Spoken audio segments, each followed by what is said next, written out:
Welcome to this explainer of Kahlil Gibran's 1912 masterpiece, The Broken Wings. Today, we're going to dive deep into a complete book summary, review, and uncover the profound life lessons hidden within one of the most heartbreaking love stories of the 20th century.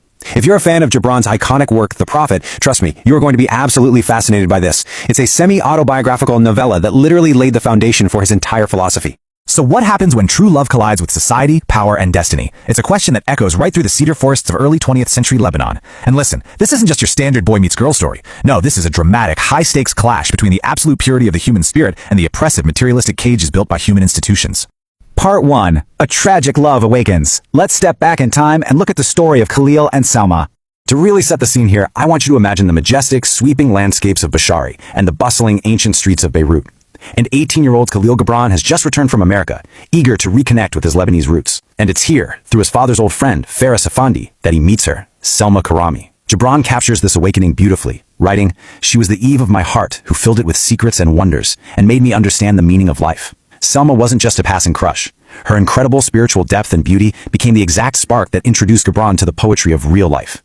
But, as you'll see, this pure connection is incredibly fragile. The story unfolds in a rapid, absolutely devastating succession of events. We start in those golden days of youth, where their love naturally blossoms, but dark clouds roll in fast with a forced betrothal. It's a cruel intervention by a powerful local bishop. The lovers try to fight back, rebelling with secret meetings in an ancient temple, but, well, it all culminates in a final heartbreaking tragedy. Selma dies shortly after childbirth, leaving Gibran completely and utterly shattered. Part 2. The forces against love. Let's take a hard look at the societal oppression that actually drove this tragedy. To really grasp why their wings were broken, we have to look at this dramatic contrast sitting right at the heart of Gibran's novella. On one side, you have spiritual love that's represented by nature, the moonlight, and just absolute freedom of the soul. But then, on the exact opposite side, sits the societal marriage of the time, and that is driven by dark materialism, greed, and the brutal, undeniable oppression of the individual. Enter the local bishop.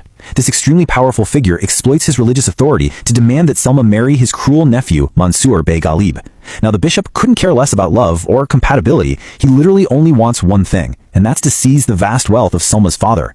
And you have to remember, in the rigid political climate of 1912 Lebanon, refusing a figure like the bishop, that wasn't just frowned upon, it meant complete social and financial ruin for her entire family. So, she's trapped in this terrible cage of cultural greed, forced to sacrifice her own happiness just to save her father from ruin. Before entering a marriage completely devoid of affection, Selma utters this unforgettable, just heartbreaking prayer. "O Lord God, have mercy on me and mend my broken wings." It is a moment of profound despair, and it marks the ultimate loss of her freedom and her dreams. Part 3. Themes of the Broken Wings. Let's explore feminism and freedom. Now, beyond the romance, what's truly fascinating here is the incredible social consciousness Gibran possessed way back in 1912. I mean, he launches this fierce feminist critique of Middle Eastern patriarchal society. He points out very directly how women were stripped of their autonomy and treated, in his own exact words, like an old piece of furniture. He is actively calling out a systemic injustice where a woman's fate is just traded like currency between powerful men. This entire philosophy aligns beautifully with neo-romantic ideals. If you aren't familiar, this was an artistic movement emphasizing personal freedom, individuality, and the purity of nature over corrupt human institutions. For Gibran and Selma, the raw authenticity of their inner spirit provided the one and only true escape from those suffocating man-made laws. And you know what? They do rebel. Driven by this pure, transcendent love, they commit the ultimate defiance against the bishop's authority by meeting secretly in an ancient temple. And what's really fascinating here is that this specific temple is dedicated to both Ishtar, the ancient goddess of love, and Christ. Gibran is purposefully bridging a spiritual gap here. He's suggesting that their love completely transcends the strict religious boundaries of their time and actually touches the divine itself. Part 4. Suffering and spiritual growth. The terrible price of rebellion. Eventually, Selma makes the agonizing choice to end their secret meetings to protect Gibran.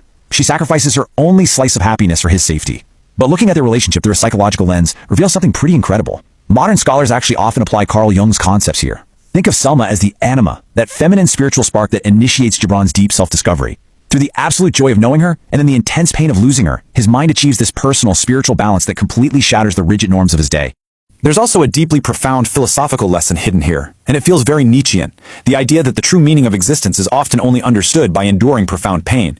It is solely through immense suffering, the agony of their forced separation, the unbearable tragedy of Selma's death, and the loss of her newborn child, that Gibran actually achieves his ultimate wisdom as a writer and a philosopher. It's like his wings had to be broken so his spirit could finally learn to soar.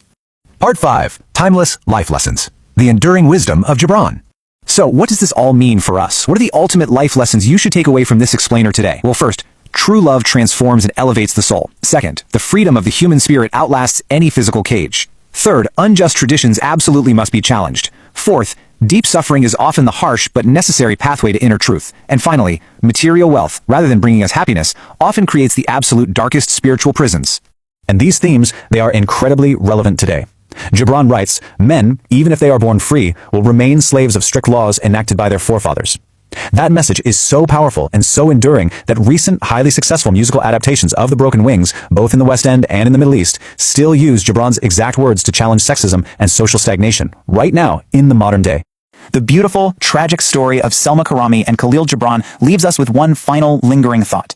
If our modern expectations, a relentless focus on wealth, and our societal rules still build cages for the human spirit, are our wings still broken today? It's a provocative question, for sure. Thank you so much for joining me on this explainer of The Broken Wings. Keep seeking